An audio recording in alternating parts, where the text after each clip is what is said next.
안녕하세요, 시청자 여러분. 언제 어디서나 시간과 장소에 구애받지 않고 여행을 떠나고 싶어하는 이들을 위한 세상 편한 방구석 홈트래블 랜선 투어입니다. 오늘 저는 제주의 또 다른 아름다운 본태박물관의 아름다움을 여러분들에게 전하게 될 김영근 가이드라고 합니다. 저는 지금 현재 제주도에서 본태박물관의 여러 가지 아름다운 요소들을 많은 분들에게 소개하는 일을 하고 있는데요.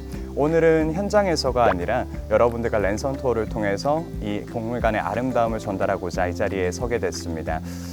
본태박물관 이름을 처음 들으시고는 조금 특이하다라고 하시는 분들도 많이 계실 건데, 본태박물관의 뜻은 본연의 아름다운 형태를 담고 있다라는 뜻이고요. 우리는 이 공간의 구석구석에 있는 아름다움을 함께 찾아보는 시간을 가지도록 할 거예요. 그러면 지금부터 같이 한번 만나보도록 할까요?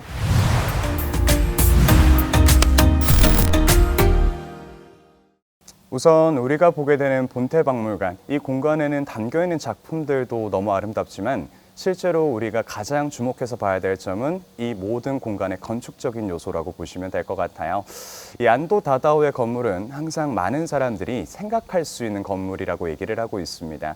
그래서 건물을 바라봤을 때 제일 먼저 느낄 수 있는 게 노출 시공 콘크리트로 만들어져 있는데, 이 재료를 사용했던 이유에 대해서는 첫 번째, 기본적으로 심플함이 가장 아름답다라는 생각을 많이 가졌었고요. 두 번째로는 심플하게 만들어야지만 많은 곳에 어울릴 수 있는 건물이라고 생각을 하게 돼요. 그리고 마지막 세 번째로는 안도 다다오라는 건축가의 건축적인 철학은 건축이란 건 건축가의 이야기를 담는 곳이 아니라 항상 그곳을 사용하는 모든 사람들의 이야기를 담을 수 있는 공간이 돼야 된다. 바로 그릇 같은 건물이 돼야 된다라는 생각을 했기 때문에 이렇게 심플하게 만들어야지 사람들이 여러 가지 이야기를 입힐 수 있다라는 생각으로 설계된 건축이라고 보시면 될 것 같아요. 그래서 박물관을 보시면서 여러분들이 가장 많이 해보셨으면 좋은 게 이 건물에 여러분들의 이야기를 꼭 한번 입혀보시면 너무 좋을 것 같고요. 그 이야기를 제가 만들어 드릴 수는 없기 때문에 여러분들이 이야기를 잘 만드실 수 있게 이 건물의 특징을 조금만 한번 살펴보게 되면, 안도 다다오의 건물의 첫 번째 특징은 인간, 자연, 건축이 하나 되는 건물을 만드는 사람이라고 합니다.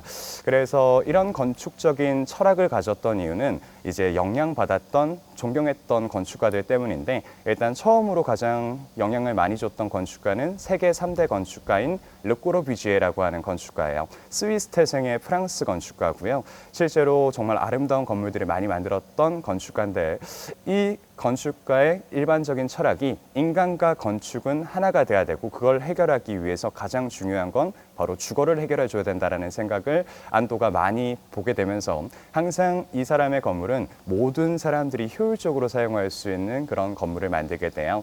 그리고 그렇게 모든 사람들이 사용할 수 있는 건물에다가 항상 그 공간의 자연까지 담게 되면서, 항상 우리는 이 건물에서는 편안함과 그리고 자연의 아름다움을 함께 느낄 수 있는 건물이라고 얘기를 하고 있습니다.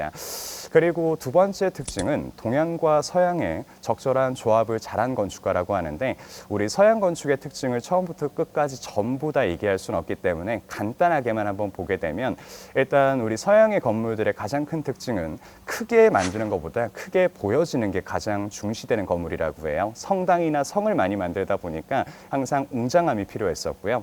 이 웅장함을 담으려면 첫 번째는 크게 만들면 되고, 그리고 두 번째는 높이를 높여버리면 됩니다. 그러면 우리 시야가 멀어지다 보니까 항상 건물은 훨씬 더 크게 느껴질 수밖에 없더라고요.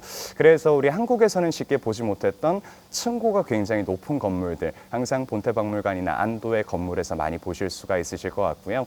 그리고 두 번째는 서양의 건물은 기본적으로 방이 많이 만들어지지가 않아요. 그래서 스튜디오 형태로 만들어져 있어서 우리가 공간을 선택해서 효율적으로 나눠 쓸 수가 있더라고요. 그래서 지금 쓰는 우리의 스튜디오 형태의 건물도 전부 다 서양 건축에서 온 특징이라고 보시면 될 것 같아요.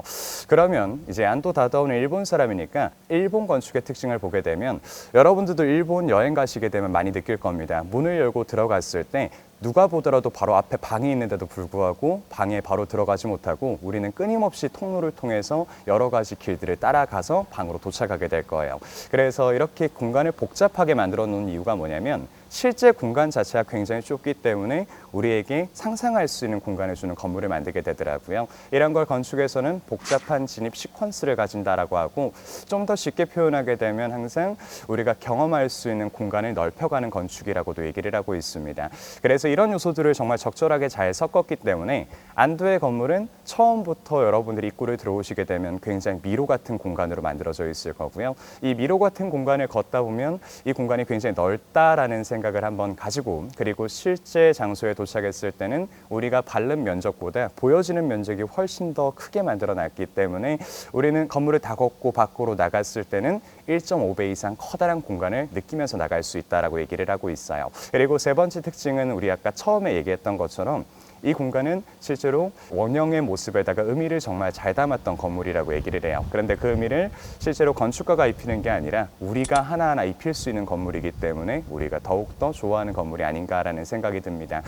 그래서 안도 다다오라는 건축가가 이런 특이하고 재미있는 건물을 만들 수 있었던 이유는 일반적인 건축가와 건축학과 학생들은 교육 과정이란 걸 전부 다 가지고 있습니다. 그런데 안도 다다오는 조금 특이한 이력이, 이 사람은 한 번도 교육을 받은 적이 없었고 자기 스스로 독학해서 건물을 만들기 시작했으며 지금도 계속해서 독학하며 건물을 만들고 있는 사람이더라고요. 그래서 일반적인 건축의 개념과는 조금은 다른 건물을 만들고 있기 때문에 조금 더 우리에게 특별함을 선사해 주지 않나라는 생각을 하고 있어요. 그래서 오늘 우리는 이 본태박물관을 통해서 이 외관의 모습을 보며 안도가 담았던 이야기들을 살짝 한번 살펴보게 되면, 일단 주위 모든 공간이 콘크리트로 만들어져 있을 겁니다. 그리고 이 콘크리트는 나중에 한번 직접 오셔서 손으로 한번 만져보시게 되면 정말 대리석처럼 매끈매끈하게 갈려져 있을 건데, 이 콘크리트를 만드는 방법 자체가 굉장히 어렵다라고 해요. 그래서 이 방법을 지금도 안도 다다오 말고는 아무도 잘 모르고 있다라고 얘기를 해서 나중에 그 촉감들은 직접 여러분들이 손으로 한번 느껴보시면 너무 좋을 것 같고요. 그리고 이관 전체를 보게 되면 건물은 전부 다 통유리로 만들어져 있을 겁니다.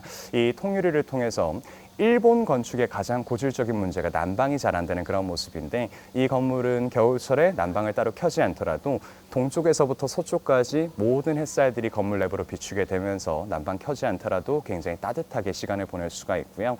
그리고 이 모든 통유리들은 그냥 채광을 통해서만 만들어진 게 아니라 이 창문들을 통해서 바라보는 자연의 풍경 속에 항상 제주 삼방산이라는 곳이 보일 거예요. 그래서 그 삼방산을 담은 액자로서도 쓰고 있는 공간이기 때문에 그런 모습들도 하나하나 찾아보셔도 좋을 것 같아요. 그리고 마지막으로 우리가 호수길을 따라서 박물관 밖으로 나가실 때 밖에는 야외 조각들이 설치가 되어 있는데, 모든 조각들이 항상 박물관을 바라보고 있는 게 아니라 모두가 저 자연을 바라보고 있을 거예요. 그래서 안도 다다오의 건물은 항상 자연과 맞대어 있는 건물을 만드는 사람이기 때문에 저 작품들을 설치할 때도 항상 이 건물도 아름답지만 이 건물보다 저 반대편에 있는 자연의 모습들이 더 아름답다, 그걸 보여주고 싶어서 그렇게 설치된 작품들이 아닌가, 그런 생각까지 한번 해보고 나가실 수 있는 건물이 아닌가 싶어요. 우리 오관에 입장하게 되면 조금은 독특하게 불교 작품들이 굉장히 많이 모여 있을 겁니다. 실제로 이제 본태박물관은 현대미술관이라고 많이 알고 오시는데, 이제 이곳에 불교 작품들이 많다, 왜 이렇게 많나요? 라고 물어보시는 분들이 많이 계시더라고요. 그래서 불교에서 항상 많이 얘기하는 것 중에 하나가 이 무상이라고 얘기를 합니다. 인간은 아무것도 아닌 존재이기 때문에 그로 인해서 무엇이든 될 수 있는 존재다라는 요소를 많이 담고 있는데, 우리가 오관을 뒤로 하고 나중에 2관, 3관 현대 작품들을 보게 되면 현대 작품에서도 항상 이런 얘기를 해요. 아무것도 아닌 작품이기 때문에 그로 인해서 무엇이든 주제가 될 수 있는 작품이다, 우리가 생각해 볼 수 있다라고 얘기를 하더라고요. 그래서 박물관 측에서 5관을 먼저 보여주고 그 후에 이제 현대관을 보라고 하는 이유도, 이제 불교관에서 아무것도 아닌 존재지만 무엇이든 될 수 있다라는 요소를 느끼고 그 다음에 그걸 현대미술관에 접목을 시켜보면 좋지 않을까라는 취지에서 만들어진 공간이 아닌가 싶고요. 그리고 5관을 지나서 우리가 계단을 따라 4관으로 내려가게 되면 제목은 피안으로 가는 길의 동반자라는 뜻을 가지고 있고요. 피안이 말이 너무 이뻐 보이지만 정확하게 풀어보게 되면 죽음으로 가는 길의 동반자라는 뜻으로도 해석을 할 수가 있어요. 그래서 내부에 들어가면 전통 장례 용품들이 이제 전시가 되어 있는데, 우리가 꼭 하나 보셔야 되는 게 내부 깊은 곳에 들어가시게 되면 전통 목상여가 만들어져 있을 겁니다. 우리는 전통 상여를 꽃상여라고 많이 알고 있어요. 그런데 꽃상여는 실제 일제강점기 때 우리가 사용하는 목상여를 전부 다 불태워버리게 되면서 되면서 그때부터 사용이 되게 됐고요. 우리가 목상회를 보지 못하고 꽃상회만 항상 바라보다 보니까 이걸 전통 상여라고 많이 생각을 해버리게 되더라고요. 그래서 이제 내부에 들어가시면 목상회뿐만 아니라 영여, 참틀, 그리고 꼭두각시라고 불렸었던 꼭두들도 많이 보실 수가 있어서 그렇게 장례용품들도 한번 보시면서 꼭 느껴보셨으면 좋은 게 본태박물관의 뜻은 본연의 아름다운 형태를 담고 있다는 뜻이죠. 그래서 우리가 지금 전통이라고 생각하고 있지만 이미 전통이 아닌 요소들이 굉장히 많더라고요. 그래서 그 본연의 모습을 꼭 한번 느껴보실 수 있는 곳이라서 사관도 꼭 관람하시고 이렇게 나오시면 좋을 것 같습니다. 그리고 우리 사관을 나와서 앞쪽으로 조금 더 걷다 보면 바로 오른쪽에 핑크색 점들이 붙어 있는 벽면을 보실 수가 있으실 건데 여기가 본태박물관에서 가장 많은 분들에게 사랑받고 있는 삼관 쿠사마 야요이관이라고 합니다. 그래서 계단을 따라 내려오게 되면 우리 앞쪽으로 가장 먼저 보이는 작품은 노란색 바탕에 이 점들, 도트들이 묻어져 있는 호박이라는 작품을 보실 수가 있으실 거예요.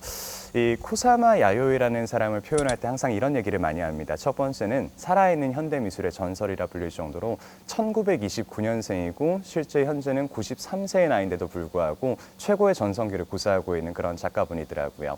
그리고 이 사람이 실제로 같이 활동했던 사람들을 보게 되면 시기적으로 봤을 때 파블로 피카소도 있고요. 살바도르 달리라는 사람도 있습니다. 그리고 앤디 올가는 실제로 가끔 가깝게 지냈던 그런 사람이라고도 얘기를 하고 있어요. 그래서 실제로 역사의 산 증인이라고 생각하시면 될 것 같고요.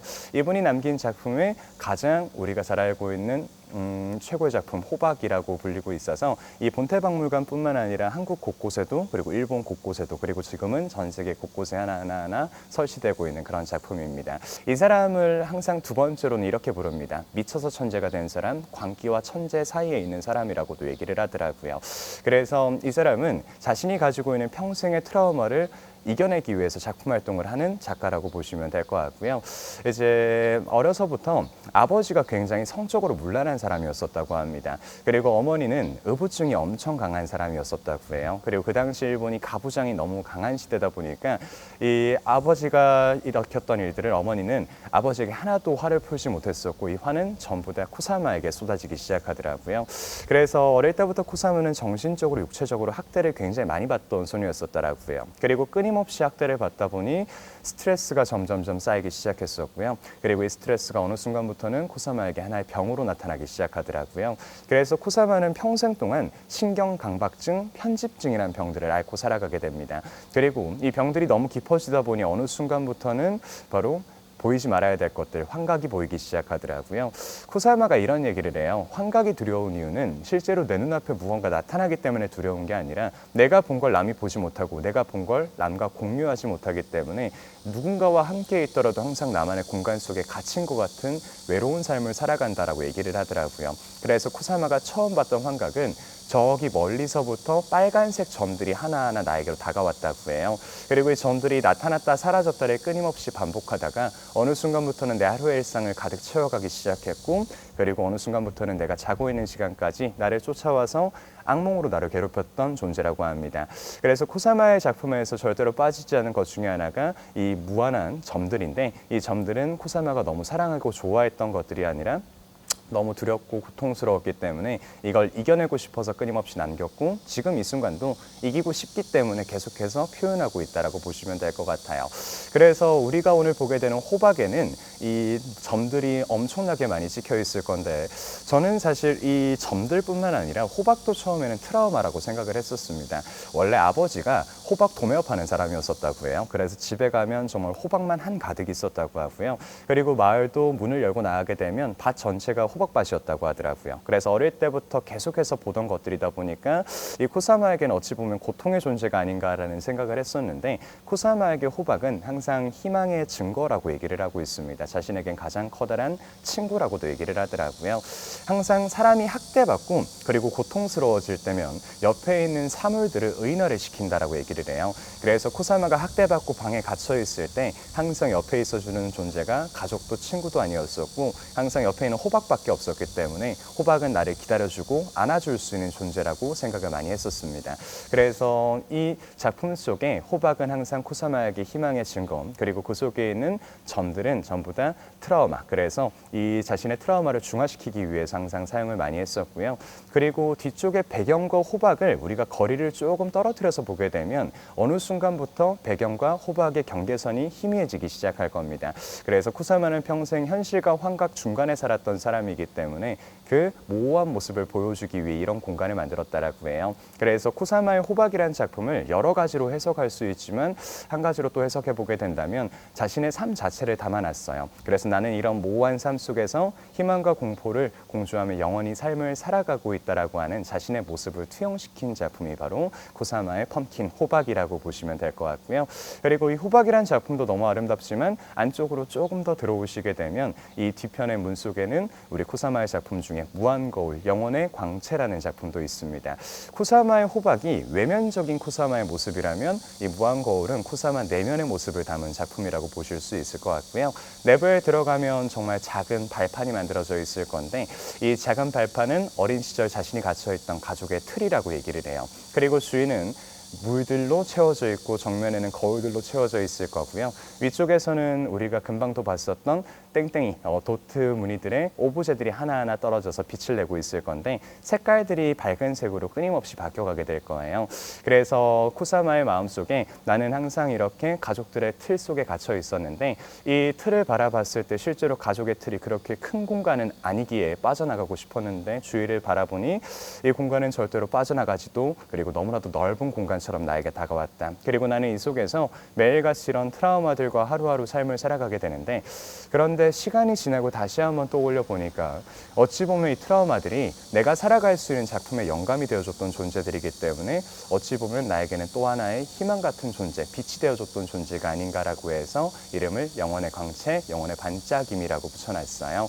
그래서 여러분들이 두 작품을 통해서 이 쿠사마가 실제로 가졌던 감정들을 한번 느껴보실 수 있을 건데, 제가 드리는 이야기는 쿠사마의 삶의 정말 1%도 되지 않을 겁니다. 그래서 나머지 80%는 여러분들이 직접 작품들 보시면서 이분이 왜 이런 작품을 우리에게 보여줬을까, 그리고 우리에게 말하고자 하는 바가 뭘까 떠올려 보시면 나머지 80%는 채워질 거고요.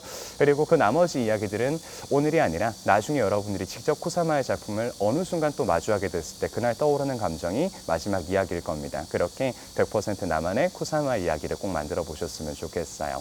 그래서 요 쿠사마의 작품들 보시고 우리 바깥쪽으로 천천히 나오실 수 있는데, 이제 제한 시간이 2분이다 보니까 조금 아쉽다라고 하시는 분들이 계실 수도 있지만, 이 제한 시간 2분을 뒀던 이유는 내부에서 바라보시게 되면 머리가 굉장히 아파질 수도 있습니다. 그래서 2분 정도가 딱 적절한 시간이고, 그리고 혹시 나는 조금 더 보고 싶다라고 하시면 우리 처음에 발권하셨던 티켓 소유하고 계시면 우리 나가셨다가 다시 제 입장은 무한대로 가능하기 때문에 계속해서 보시고 편안하게 나오시면 될 것 같아요.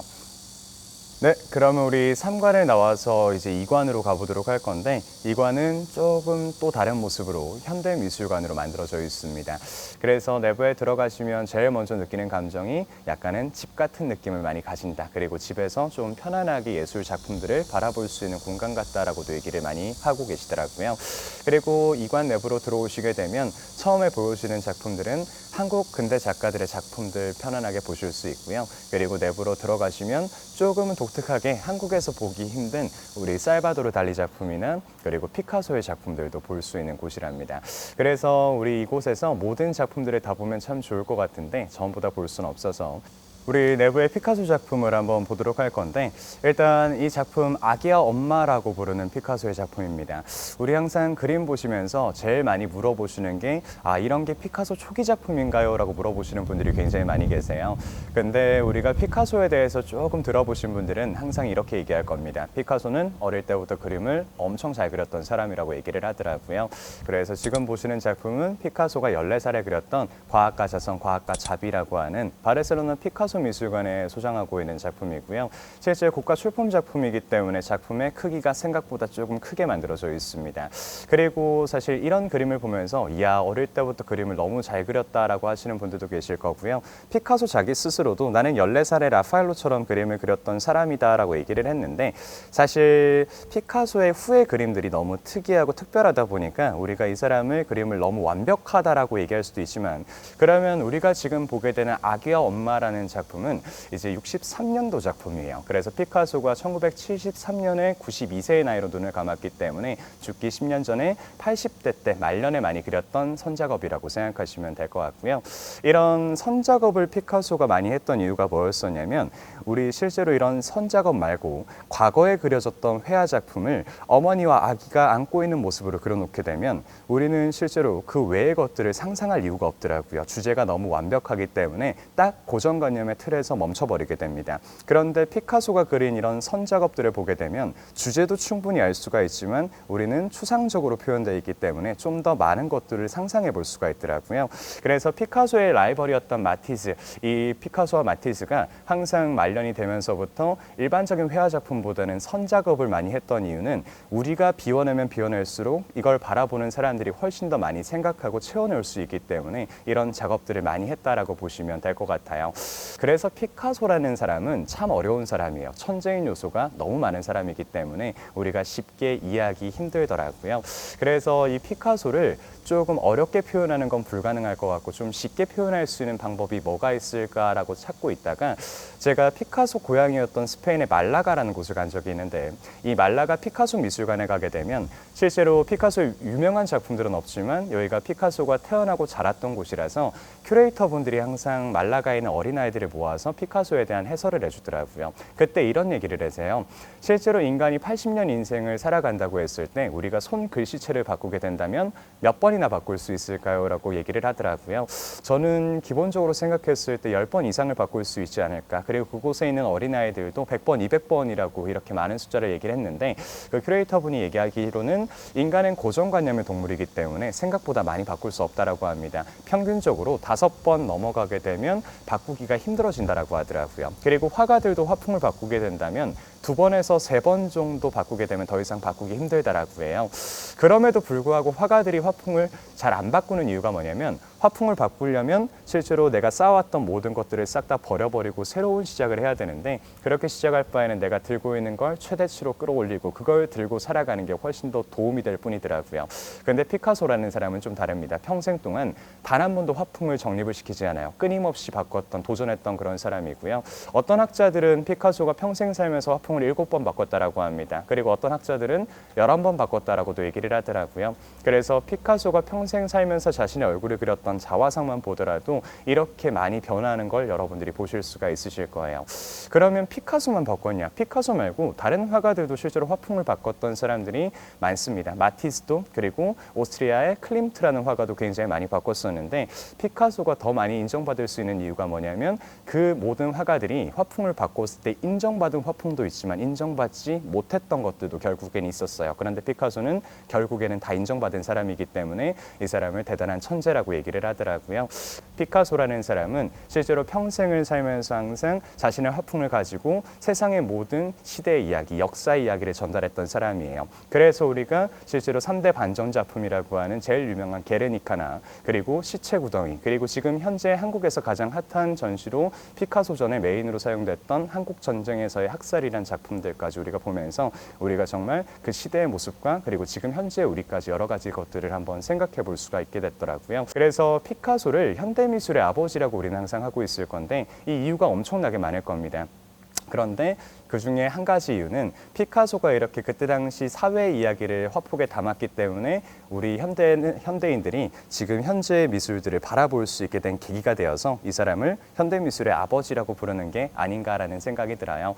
그래서 여기 뒤편에 있는 아기야 엄마라는 작품도 역시나 피카소가 말년에 그렸던 작품 중에 하나인데, 그 유명한 작품이 아닐 수도 있지만 여러분들이 작품 보시면서 여러 가지 감정들을 한번 담아볼 수 있는 작품이기 때문에 나중에 꼭 보시면서 여러분들의 생각 입혀보시면 너무 좋을 것 같습니다.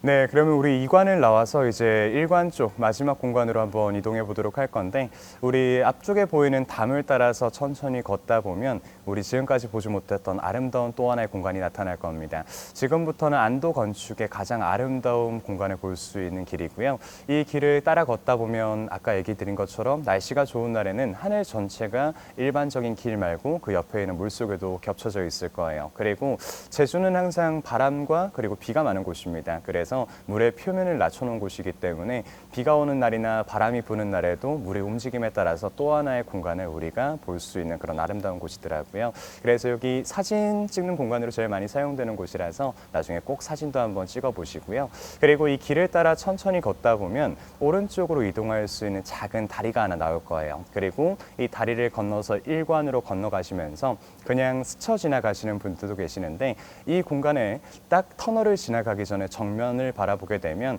우리 아까 2관 창문에서 바라봤던 산방산이 액자 풍경 속에 정확하게 담긴 것처럼 더욱더 아름답게 보여질 겁니다. 그리고 안개가 껴있는 날도 충분히 매력적인 공간이기 때문에 그 공간들까지 꼭 보시면서 1관으로 가시면 좋을 것 같아요. 그리고 1관으로 가시는 동안에 앞쪽에 있는 호숫길도 천천히 보실 수가 있어서 아래쪽에서 바라보는 풍경이랑 위에서 바라보는 풍경이 확실하게 다른 요소일 거기 때문에 위에서 보시고 아래쪽에 내려가셔서 나중에 한번 또 비교해 보시면 좋을 것 같고요. 1관 내부로 들어가시게 되면 이 공간은 건축주분이 열심히 모았던 공예품들을 하나하나 전시하는 공간입니다. 우리 아까 4관의 모습과 똑같이 실제로 우리가 가지고 있는 본연의 아름다운 모습을 사람들에게 보여줄 수 있는 장치로 만들어진 곳이고요. 그냥 보는 것뿐만이 아니라 우리 모두가 탐구할 수 있는 공간으로 만들어 놓은 곳이기 때문에 실제로 공간을 보시면 우리 백자들이나 청자들 그리고 우리 선조들이 사용했던 여러 가지 용품들을 보실 수가 있으실 거예요. 그리고 1관은 2층, 1층 순서로 이어져 있고요. 1층의 마지막 공간까지 보시고 바깥쪽 통로를 통해 나오시게 되면 카페 본테라는 곳으로 이어질 겁니다. 그래서 혹시나 박물관이 생각보다 조금 넓기 때문에 좀 지치신 분들도 계실 거라서 지치신 분들은 카페 본테에서 커피 한잔 하시면서 여유롭게 주위 공간 한번 바라보시고요. 그리고 그런 시간 가지고 나중에 호숫길 따라서 주차장까지 이어서 이동하시면 될 것 같아요.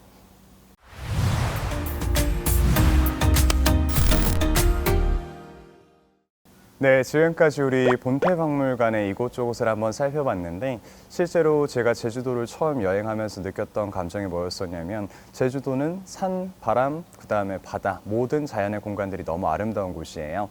그런데 이 아름다운 공간에만 우리가 치우쳐서 항상 그 속에 있는 또 다른 아름다움을 잘 찾지 못했던 것 같더라고요. 그래서 저도 여행을 하면서 이 본태박물관의 매력에 빠지게 되고 지금도 이곳에서 많은 분들을 접하고 만나고 있습니다. 그래서 여러분들도 다음번에 제주에 오셨을 때 충분히 제주의 자연에 만끽을 하셨다면, 취하셨다면 그 후에는 그 속에 있는 아름다운 예술의 공간을 볼 수 있게 본태박물관도 꼭 한번 찾아보시면 좋을 것 같고, 본태박물관뿐만 아니라 제주에는 또 다른 아름다운 박물관, 미술관, 전시들이 즐겨 있는 곳이기 때문에 그런 공간들을 찾아보는 또 다른 여행을 한번 만들어 보셔도 너무 좋을 것 같아요. 네, 그래서 이렇게까지 이야기를 나누도록 할 거고요. 이제 본태박물관에 실제로 저와 함께 공간을 누비다 보면 이 공간에 볼 수 있는 것들이 너무 많기 때문에 항상 함께하는 시간이 3시간, 4시간 정도 이렇게 이동을 하더라고요. 그걸 제가 최대한 짧은 시간에 여러분들에게 전달을 다 드리지 못할 수도 있기 때문에 다음번에 꼭 제주에서 함께 만날 수 있는 시간이 되었으면 좋겠습니다. 네, 그러면 지금까지 제주 길잡이 김영근 가이드였습니다. 그러면 다음 시간에는 더욱더 좋은 내용으로 찾아뵙도록 하겠습니다. 안녕.